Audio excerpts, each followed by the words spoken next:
You are listening to Thunderbolt Sports Talk. Here are your hosts, Charlie Adams and Timothy Yee. Welcome to episode number 9 of season 2 of Thunderbolt Sports Talk. Charlie Adams here, joined by Tim Yeen. And Tim, this is going to be your final episode of the month of April? I know. It's crazy to think, but yeah, it's going to be my last day of podcasting here for now, till, beginning of May. And yeah, basically, I'm going to Cambodia for 3 weeks. Going to be celebrating the Khmer New Year. Happy early Khmer New Year to those who celebrate. Hopefully, it's going to be an awesome time. And I can't wait to see some family and friends over there. Well, I'm sure we'll miss you in your absence. Maybe we'll get some guest hosts on, some other people to help carry the program forward while you are not in the United States. Hopefully you make it back into the country. I know some have their doubts, but we should be seeing you towards the end of April, and then you can get back to doing all your Cranston East commitments. Mm-hmm. And I know there was a big announcement that went out on Thunderbolt Sports Media on who will be filling your space while you're gone. Yeah, it's definitely not going to be you, Chaz. It is going to be Yoshi Simone, interim TSM president. So all problems you can direct to Yoshi Himasi, a.k.a. The reason why I didn't choose you was because I wanted to do some D1 hating activities, and I didn't want to give you the presidency. So that's the main reason why. But yeah, as much as I love games too, Chaz, I'm not sure I'm going to be participating in your little DMZ game in Korea for the layover. So, unfortunate for you, I have to save all the games for Cambodia. Well, yeah, I'm not too pleased about Yoshi Simone beating me out for interim president. Hopefully Yoshi Simone picks up most of the slack that you're leaving behind, if that's the case. We'll see how it goes. There's a lot to pick up now that you're headed away. Some social media management and some broadcasting games of these management. Great teams that have started their seasons since we last spoke. We didn't have an episode last week due to Good Friday.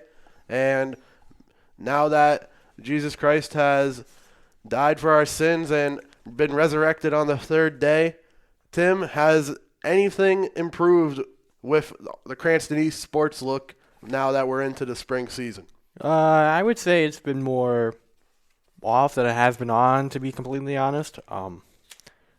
Let's look at the weekend recap from, the last weekend of March, the 29th to the 31st, where there were only 2 games on the 29th and the 30th.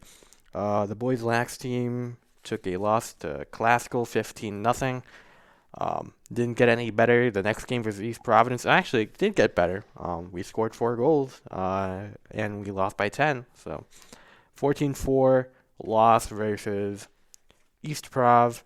Heard there was a hat trick in that game. Yep. Or even more than a hat trick. More than that. Jaden Chagnon, 4 goals. I'm not sure what you. Is a hat trick 3 or 4? It's 3. Yeah. So is there another term? Is there like a hat trick plus 1? Or a quad trick? Or a hat quad? Or we're not going to delve on that. My boys volleyball team took a loss versus LaSalle in 3 sets. Highlight of that match where I was there for Caden Ricard pummeling LaSalle's Ephraim Abulame in the head with a spike. Kind of got him a little bit pissed off. So it also got him a little bit off guard. So, other than that, wasn't the greatest day for our boys volleyball team. I know you had a call that you were a big fan of on the broadcast for that one. That was not the game. Oh, man. But I will be talking about it, though. But let's keep going on. April 1st, from the recaps, boys tennis. They are looking dominant once again. A 7-0 win versus Pawtucket. Going to be calling them that now instead of Shulman, Shea Tolman, or whatever. Singles winners coming from Eston Fowler, Aria Gunde, Jake Sigler, Adrian Rosales. Doubles winners from the teams of Barrera Chavaria, Shi Fabiano, and Herman Song. girls lacrosse team played tough, but 8-5 loss versus East Providence. A good amount of potential from the juniors, though. Alyssa Pereira, goal, 2 assists. Madeline Flynn, a goal and assist. But Lily Tillinghast leading the way with 3 assists, 3 goals, my pardon. And, from watching there, doing the broadcast, they look pretty solid, but, still some things to work out. But obviously a team that can rise up in some games to come. Our softball team had the first win at Tiverton. I'm not going to do the stats there because I don't want to mess up and take the unnecessary flack for it. So if you want to read it, Chaz, you can go all ahead yourself. April 3, our unified basketball team won 38-32 at West Warwick. Boys volleyball lost versus North Kingstown, where I did make that call. Where's my hug at, Chaz? It was not there. As a nasty block coming from Granson East got them the point there.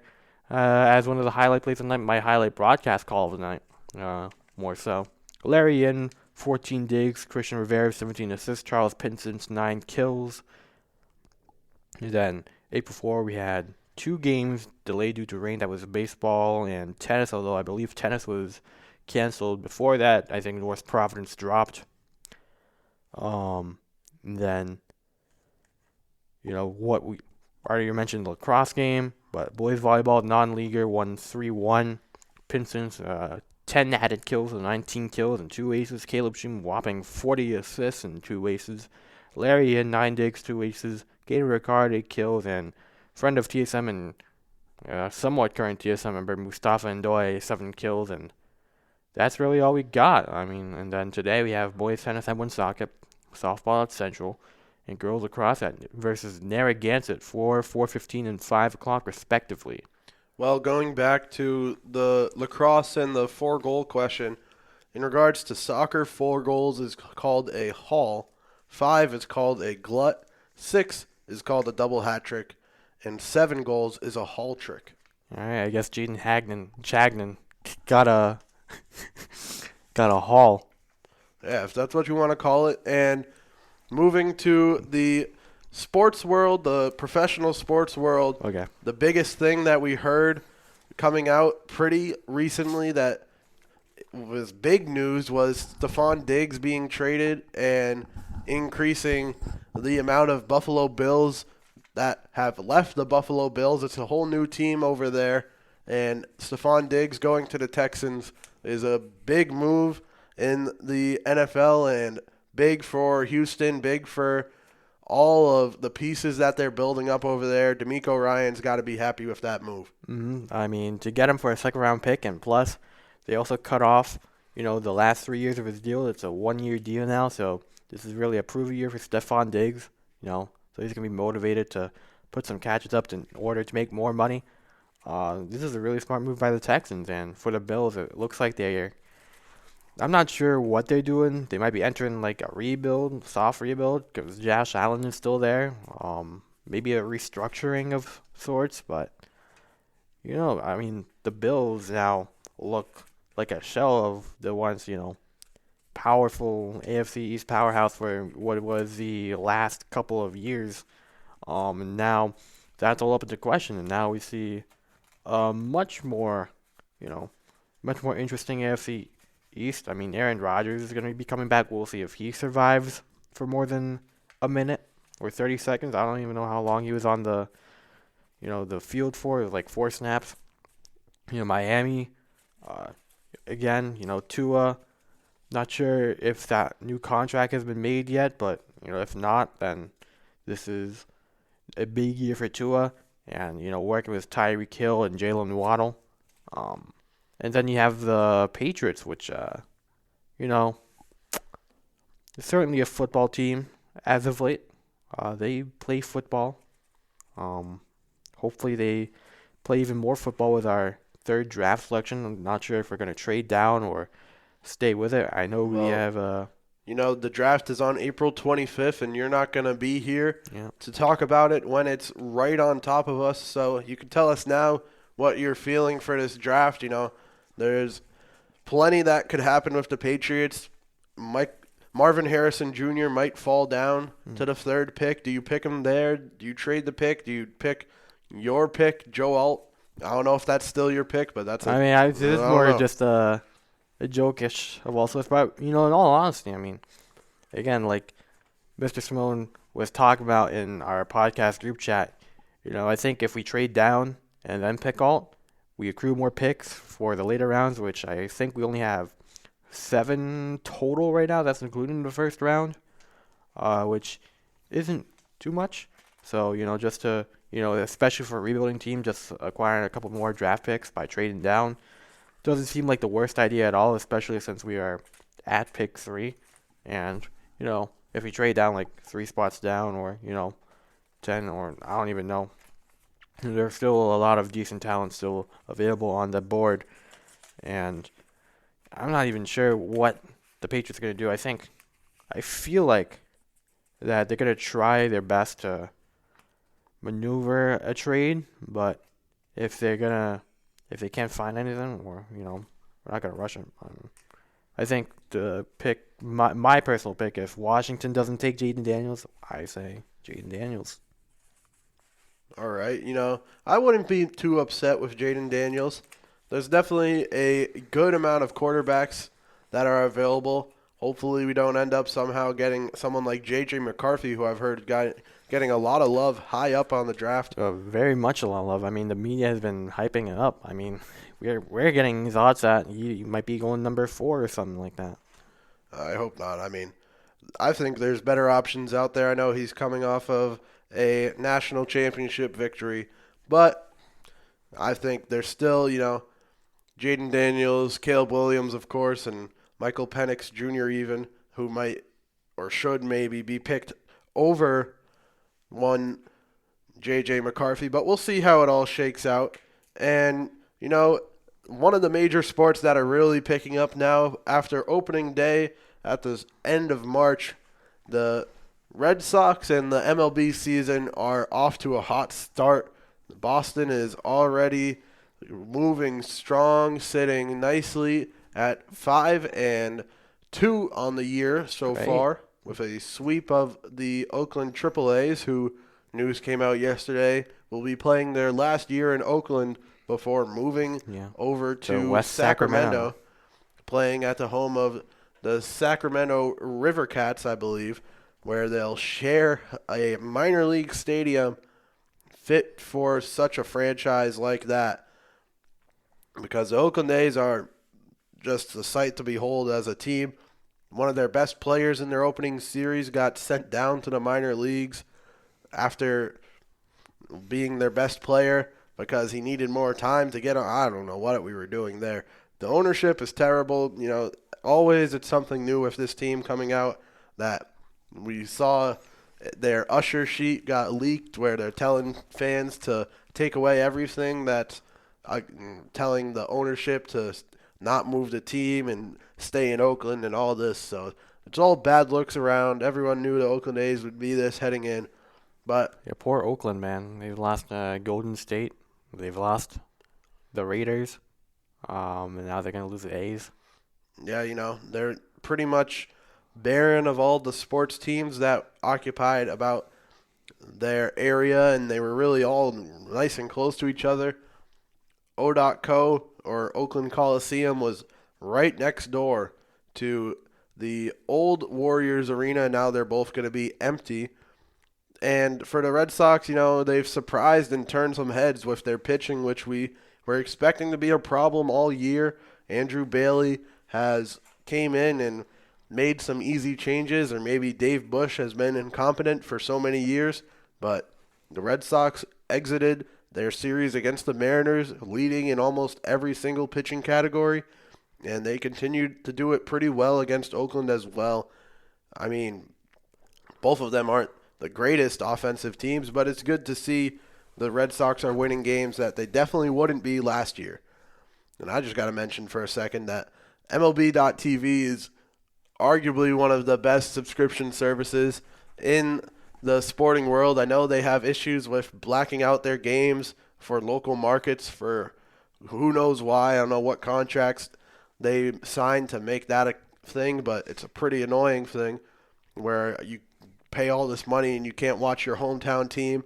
But, they also have access to all these teams. MLB Big Inning, the NFL Red Zone for the MLB, better than NFL Red Zone in my opinion, I'd say. There's always action going on when they're live. And for the Mr. Simone Mets, it's not been a good start for them. He's offering up those season tickets. He wants out of this deal because the Mets look very bad to start the year. They almost got no hit. They couldn't get a hit for over 9 innings in a row, but luckily they played a doubleheader yesterday against the Detroit Tigers, and they actually were able to pick up a win in Game 2. They didn't get a hit for nearly the whole game, but they came out with a 2-1 victory to pick up their first win of the year. They sit 1-5 on the season, and it's going to be a long year for Mr. Simone. But your Diamondbacks, Tim, they're doing pretty well for themselves. Oh, my God. They're doing pretty well. Oh, my God. I know you're excited. 4-3, so they're in the green. Hey, maybe if I have access to live TV on the airplane, I'll watch some Diamondbacks baseball. Maybe. I mean, they're playing the Braves here tonight at 7:20 p.m. over in Atlanta, and they got Spencer Strider on the mound for the Braves. That might be a rough one for your Diamondbacks. But we'll see. They signed Jordan Montgomery, took it away from the Red Sox because the Red Sox don't know how to spend money. So maybe it's the Diamondbacks' year once again. They have a pretty sneaky good team. Maybe they should that could sneak right back into the World Series. Maybe they should let me be owner and I can spend all the money. Oh, really? Yeah. Well, you don't do that for the student council, so I don't know what that would help with. So let's move on to the NBA because the Celtics, since we last talked, locked up the number 1 seed, and now they've locked up the best record in the league. Who would have guessed it? I know you got your Miami Heat jacket just thrown on the ground, pretty similar to how poorly this team's played. I know Jimmy Butler's getting to the point in the season where he locks in and stops doing his side quests. Are they going to make a run in the playoffs? We saw them as an 8 seed last year be able to do it, and they look worse this season, but maybe they have something in the back of their pocket, Tim. Hey, you mentioned, the sweater being on the ground, but you know what the Miami Heat does when they're on the ground? They get back up. And I think the Miami Heat are going to get back up in the playoffs, and they are going to thrive and survive, even if it's versus the 1 seed Celtics. I think they're going to do a pretty good shot, even if we don't win, which I find that highly unlikely. We're going to put up a good fight. We're going to scare the Celtics a little bit, and even if we lose, I still have no confidence whatsoever that the Celtics can move past anywhere that's close to the NBA Finals. The last 30 years, maybe even 40, has been a complete and utter joke to the National Basketball Association, and the Boston Celtics have been the biggest joke of them all. And I think that this joke will continue in the 2024 NBA playoffs. Why would you throw out such a large range of years, Tim? Because how many rings have they won in the last, 30? Last 30. I mean, they are the winningest team in the league, and in the last 30, you can say they've won they've won in 2008, then they won in 1986, 1984, 1981. These aren't too far off, Tim. They're not too far off. Now we look at the last 30. I only see one. Well, I'm just saying they're running out of room in the rafters, and you guys have plenty. Yeah, I mean, you guys are running out of room in the rafters because you've been here since the beginning of the NBA. I mean, what am I supposed to say?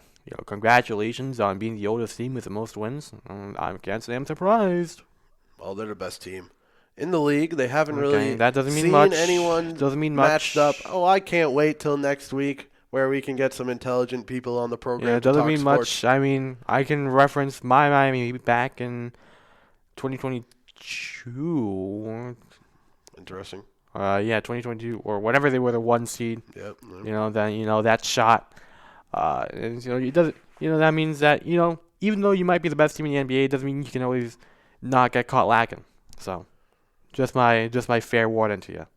All right. Well, the NBA is still going on with this regular season. I don't want to see the Celtics play their starting five at one time until we reach playoffs.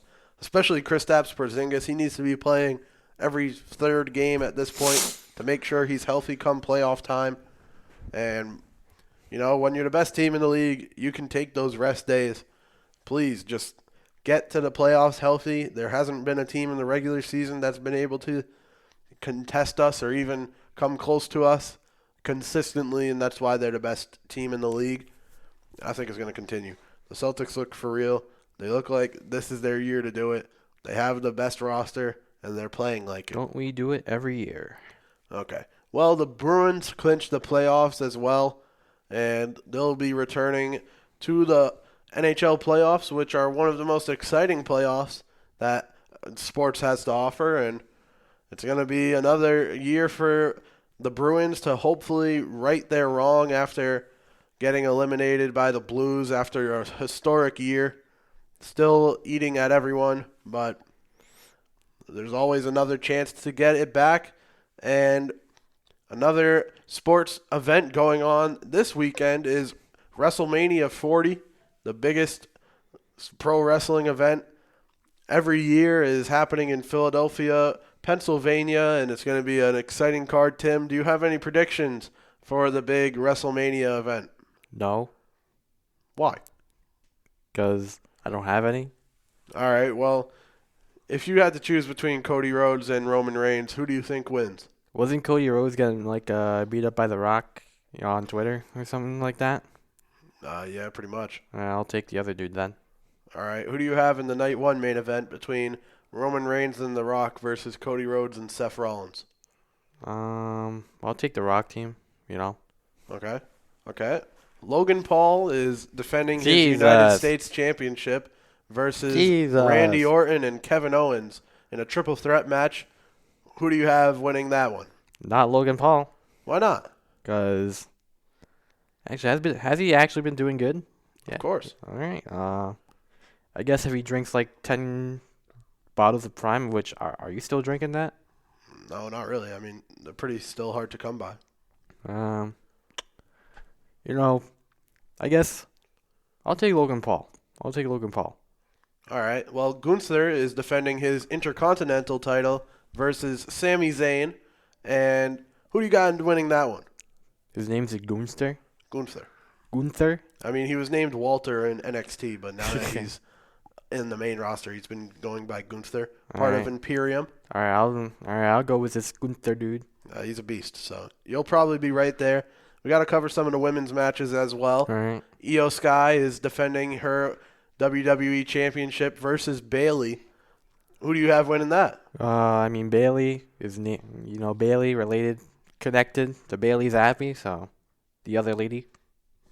Wow, you're hating on Bailey Zappi with that? No, The future of the would franchise? I want him as my I think you might have been quick on the bandwagon, on the Bailey Zappi bandwagon. a little bit quick, but Zappy hour. I'm not sure. Let's get one more out of the way. Zappy hour. I'm gonna get drunk off tequila and mimosas. Okay, and, okay. We're gonna crash out, and then we're gonna end up in the middle of the number 3 pick. Well, Rhea Ripley takes on Becky Lynch for her WWE Championship. Who do you have winning that? I'll do Becky Lynch. Becky Lynch. All right. Becky Lynch has a new book that just came out as wow. well. So a writer too. So maybe she can use the. Apparently a pretty good book. Oh. Not 100% sure.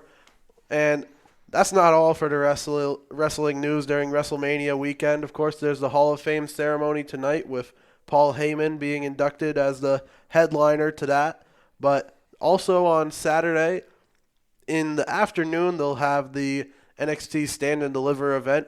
And the main event of that one, Trick Williams versus Carmelo Hayes. Big rivalry there. That were used to be brothers, and now they're enemies. Dang. Who do you have winning? Can you repeat the names again? Trick Williams and Carmelo Hayes. So they just changed names entirely? What do you say? Like they they're said, they're brother not turned actual enemies. brothers, but they were very close. Oh, very that type close of brothers. friends. Very close friends. I'll take Williams. Trick Williams. All Trick right. Williams sounds like a cool name. And the title fight on that card, Ilya Dragunov takes on Tony D'Angelo, the Dawn of NXT. Who do you have winning this one? I mean, I gotta go with the Italian Tony D'Angelo. Tony D'Angelo. All right. Maybe a title change and Ilya Dragunov could head off to the main roster and take on Gunther later on in the year. Who knows? But that's start. WrestleMania weekend in a bit of a Nutshell. quick, yeah, you could say in a nutshell. But you wrote something, and I know LeBron has been doing a lot of great things in the NBA, and I know Bronny James is also headed to the transfer portal, which we can get into after you just clarify what you meant when you wrote LeBron, my Pookie Bear, in our show notes for this episode. Yeah, boy, oh boy, where do I even begin? LeBron, honey, my Pookie Bear. His son is transferring somewhere. I'm not even sure where. I don't know. Is it actually official? Yes. Oh, okay. Ohio State. My prediction. What a prediction. You know, do it for Cleveland. Back when LeBron said, "Cleveland, this is for you." I'm sorry. God. I'm sorry. Hopefully you get your fastball back when you're in Cambodia. I don't know. But, you know. My what ball back? Your fastball. Fastball? Oh, why'd I use a baseball reference with you? Hopefully you get your mojo back when you're in Cambodia. Yeah. Well, you know, the transfer portal's open and Haley Van Lith is leaving LSU. I predict she'll go to Iowa and replace Caitlin Clark.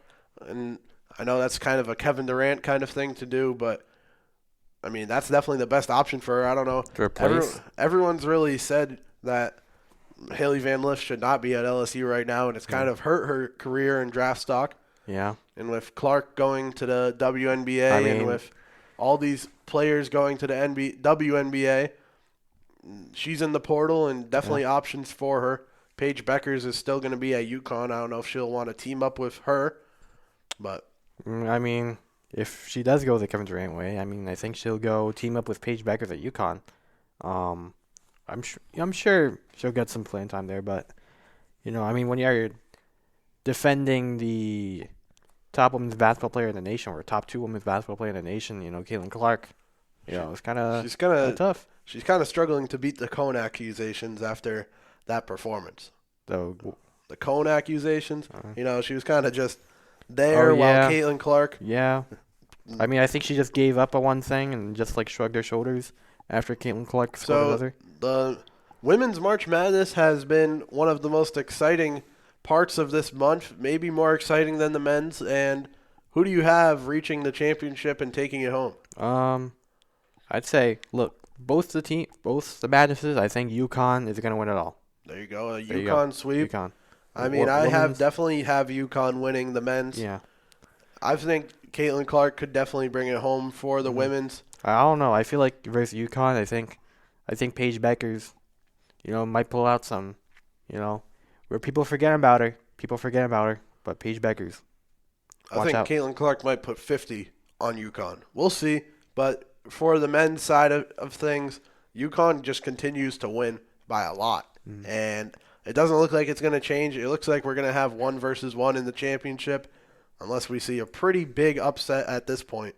When Purdue and UConn should face off in the national championship, I think I have UConn winning that for sure. It'll be the second year that I took UConn in my bracket and the second year that UConn pulled through for me. We'll see, but that's plenty of sports going on, and you're going to be missing plenty of sports when you're off in Cambodia. I don't know how much access are you going to have to these sporting events? Well, hopefully, I mean, if I'm in the city, you know, the capital, you know, one of the major cities around, Phnom Penh, Siem Reap, I think I should be able to have Wi-Fi. In the rural areas, maybe-ish. Hopefully through my phone if I buy some cell data from one of the vendors. Yeah, that's what they do. Hmm. They just sell Wi-Fi on the street. You punch a number in, you call that number, and then bam, you got free Wi-Fi, or paid Wi-Fi for like 7 days. It's just the way the world works, Chad. It's not America. So, Well, Tim, since the last time we spoke, the Key Bridge in Baltimore was standing, and now it's not. Nope. There was a boat that went straight into it Yeah. and knocked it. I don't know what we're doing here. That knocked it down. The police response to save all these cars from potential danger was great. I believe there was 8 people missing, 2 found, and recovering, but yeah, they prayed couldn't to get all the those, construction crew that was on their lunch Yeah. break. But other than that, there was pretty much a 100% success rate on keeping people safe, which would have been catastrophic if they didn't have such a good response time with those electrical issues the boat was having. No one on the boat was hurt, but that bridge is now no longer, and I wonder how it'll affect my trip down to Maryland in May. But Yeah, you also had another topic you wanted to talk about, Tim. And it's up to you if you want to. Where is You that asked on Mr. the- Simone for permission at the top of the document. If you want to mention it, go ahead. If not, we can move on. Hey, if there was one flack on LeBron James, is that he says, "Ain't no party like a Diddy party." I'm not sure what that means, but Diddy, has been doing some shady things. And he's on the run, I think, from the cops. He made the play. He sent his private jet into the air. Yeah. The government grounded it, and he wasn't even on there. So maybe he's one step ahead. Mm-hmm. Maybe he's on Diddy Island. Just living whatever Diddy wants, having his Diddy parties. We're not gonna get into that any further. And also, I want to interject real quick. Baseball team, please send in scores when you can. It's kind of nice having information at our hand and not like guessing. So I'm sure you two agree, Chaz. So please send us scores. They do have, apparently what we've heard, the top team manager in the biz. Pretty solid for the boys basketball team. Mm-hmm, yeah. And hopefully we'll get some scores coming in for the boys baseball team. Yeah. Well, Tim, let's move on to the English language arts part of this podcast that we always get to. And there's been plenty that has been going on in this class, and plenty of sleep that you have avoided to complete these assignments, plenty of Gerald to go around, and plenty of other things. But Tim, the research paper that we had to do, 7 to 9 pages. It's been built up over a long period of time with different steps all the way through, but finally we got to the rough draft. And how did that process go for you? So, the Jimmy Butler method is not the best method academically. I started the day before it was due. Everything. Funny how that works. Yeah, and I did not finish until 6 in the morning. I wanted to finish at like 3, but I was like, no, I didn't even finish at 6 in the morning. I was finished. I was doing it in the library. So sorry, Mr. Smith. But it took me like 12 hours to do it. I had to sleep at 3 because I wanted to go to sleep. Wow. I was Left yourself with 3 I found paragraphs. myself with 3 paragraphs left to go. I'm like, screw it. Screw these 3 paragraphs right now. I want to go to sleep, and I'm just gonna finish it. When I'm awake tomorrow, and that's what I did. That's when I printed the 10 pages in the library. That's when I printed the 2 We're Excited 2. And then as the ultimate act of handing it in and saying thank you also for the 99 in my Lord of the Flies essay, Mr. Smith. In which I still want to say thank you for ruining my day. I know the U's in there were sprinkled. It was just a tiny dash of it. I don't think it warranted the -1, but if that's what it is what it is. You can. Well, guess what? I got an 100 on it, so I didn't have that problem. But that's tough for you, bud. I was writing 6 paragraphs a day for 3 days. So I did. I mean, it helps when you have an internship and you have extra time on your hands. But I had my intro paragraph and then 6 paragraphs for one, and then 6 paragraphs on what would be. I guess I wrote those on the Tuesday, and then on the Wednesday I must have what am I saying? On Monday I must have wrote 6, and then on Tuesday I wrote the final 6 with the conclusion paragraph. I was done in plenty of time. I think I split it up pretty all right. Yeah. My 7 to 9 page research paper was handed in and reached the 11th page. But, that's what the rough draft is for. You see what's good, you see what's bad, and then you cut down Or you let your teacher cut it. You let your teacher cut it. Hey, man. Well, another big school event went on, especially for seniors. But Portfolio Day this past Tuesday, and it was a pretty easy day, to be honest. I think the note cards and the preparation that we had in ELA doing our presentations helped. Yeah, I think the toughest thing, was just choosing what to wear that day. I mean, what did you decide to wear, Chaz? I just wore a polo and khakis. I know you were posted by Mr. Barberi on Instagram. Yeah. I heard some awkward accusations, but, other than that, you were looking sharp for your thing. And what do you mean by awkward? Were they looking awkward? I don't know, you're just standing there. Yeah. Because Mr. Hodder was like, moved to the Cranston East side. I was like, okay, all right. And then, just took the picture. I'm not a great picture taker, Chaz. Oh, well, good thing you were the poser instead. I mean, I'm not a great poser. That's what I meant.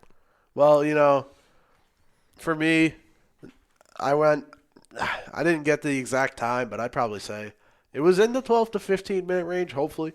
Maybe on the shorter side of 12. I was told I was 2 minutes over, so. Well, if they're giving you those warnings, that is your sign to cut it off. Yeah, and I did cut it off.